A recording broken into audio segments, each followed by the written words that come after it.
দুইটা মাত্র কাজ আছে, যেই দুইটা কাজ কেউ যদি রেগুলার করে তাহলে তার মৃত্যুর ঝুঁকি 30% থেকে কমতে কমতে কমতে কমতে 0% হয়ে যায়। কত পার্সেন্ট? 0। এবং সেই দুইটা কাজের একটা কাজ হচ্ছে অন্যকে সাহায্য করা, অন্যকে হেল্প করা। সেই দুইটা কাজের 1 নম্বর কাজ অন্যকে হেল্প করা, অন্যকে সাহায্য করা, এটা 1 নম্বর। 2 নম্বর কাজটা কি সেটা আমি বলতেছি।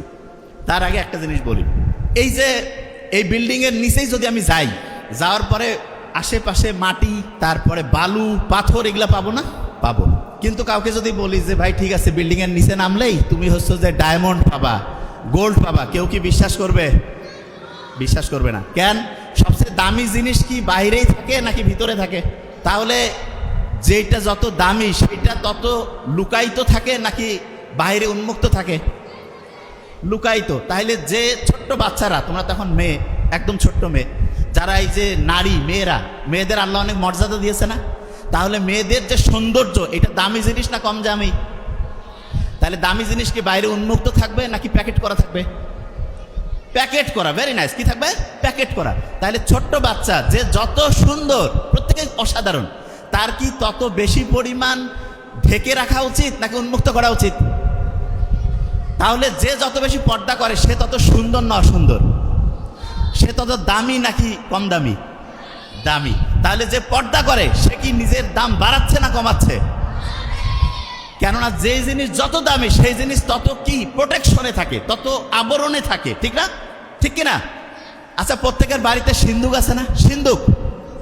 সিন্দুকের মধ্যে কি কেউ হচ্ছে মার্বেল, তারপরে হচ্ছে এই যে ছোট্ট 5-10 টাকার কাপ পিরিচ রাখে নাকি স্বর্ণের টুকরা দামি জিনিস রাখে? কোনটা?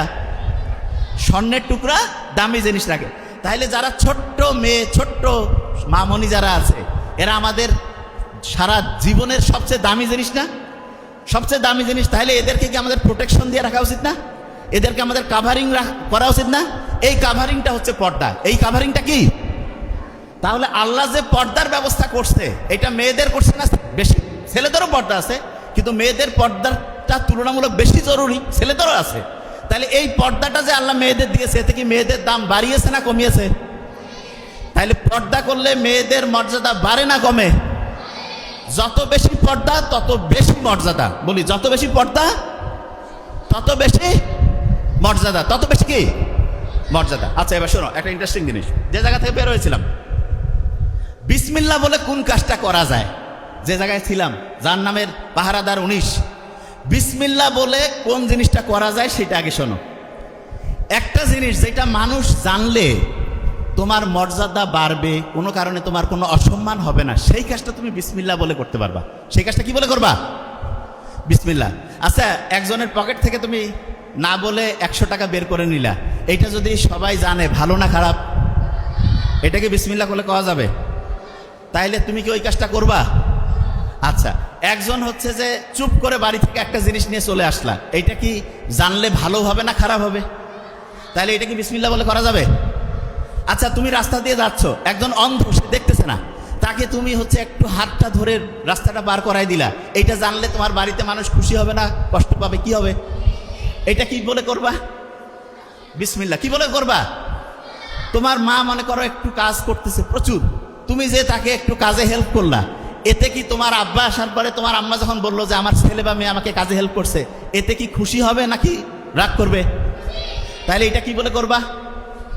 বিসমিল্লাহ। তুমি পড়তেছো, পড়ার সময় তোমার মা এসে দেখলো তুমি পড়তেছো, তোমাকে সে একটু হচ্ছে খাবার দাবার দিল, এইটা কি ভালো কাজ হইলো না খারাপ কাজ?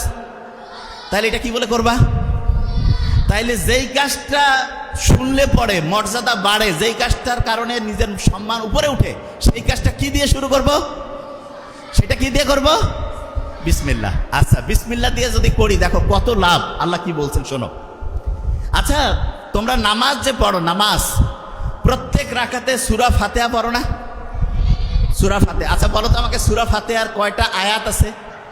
Very nice. কয়টা? 7টা। একটা হিসাব দেই, শুনলে অবাক হবা। আচ্ছা, ছোট্ট বাচ্চারা যারা আছো, 1 বছর থেকে নামাজ পড়তেছো, ঘর পড়তা কারা কারা? হাত দিছো করো তো। 1 বছর থেকে নামাজ পড়তেছো, 1 বছরের বেশি হলে হবে? 1 বছর। আচ্ছা আচ্ছা, বড় মানুষ যারা আছে তারা 1 বছর থেকে নামাজ, তার বেশি বললে কোনো সমস্যা না, হাত উঁচু করে। 1 বছর বা তার বেশি নামাজ পড়তেছে, হাত উঁচু করা যাবে। 1 বছর বা তার বেশি নামাজ। আচ্ছা, একটা ইন্টারেস্টিং জিনিস বলি, আপনি যারা 1 বছর নামাজ পড়ছেন প্রায় 10,000 বার সূরা ফাতিহা আল্লাহর রহমতে পড়ে ফেলছেন। 10,000 বার। কাউকে যদি আমি বলি এই 10,000 বার সূরা ফাতিহা পড়ো, কিন্তু কবে না এটা কি সম্ভব? কিন্তু জাস্ট প্রত্যেক দিন প্রায় 30 রাকাতের মতো আমরা নামাজ পড়ি। ফজরে 4, জোহরে ধরলাম 10, আসরে 4, মাগরিবে ধরলাম 7 বা 5, এশায় ধরলাম 9, গড়পড়তা প্রায় 30 রাকাত। 1 মাসে 900 রাকাত, 1 বছরে 10,800, আরো কয়েকশো বাদ দিলাম, 10,000 বার সূরা ফাতিহা আমরা পড়ছি। লাভটা কি হয়েছে? বিজ্ঞানীরা দেখছে সূরা ফাতিহা যে শুরু হয় আলহামদুলিল্লাহ দিয়া, শুকরিয়া আদায় করা। বিজ্ঞানীরা বলতেছে প্রত্যেক দিন সকালে উঠে তুমি যদি শুকরিয়া আদায় করো, এই যে চশমা, শুকরিয়া আদায় করো যে হ্যাঁ আমি ভালো আছি, তখন আমাদের শরীরের মাথা থেকে শুরু করে প্রত্যেকটা অংশ অ্যাক্টিভ হয়ে যায়, খুশি হয়ে যায়। যেমন আমি যদি বলি এই ছেলেটার খুব অসাধারণ ব্রেন, এই ছেলেটা অসাধারণ কিছু করবে, মনটা চাঙ্গা হয়ে যায় না? এইরকম যখনই আমি আল্লাহর কাছে শুকরিয়া আদায় করি, আমার শরীরের মাথা থেকে শুরু করে প্রত্যেকটা অংশ অ্যাক্টিভ হয়ে যায়, খুশি হয়ে যায়। এবং এরা যখন খুশি হয়ে যাবে, যে কেউ খুশি অবস্থায় বেশি কাজ করে না কম কাজ করে? এই দেখো কত এনার্জি, বেশি কাজ না কম কাজ?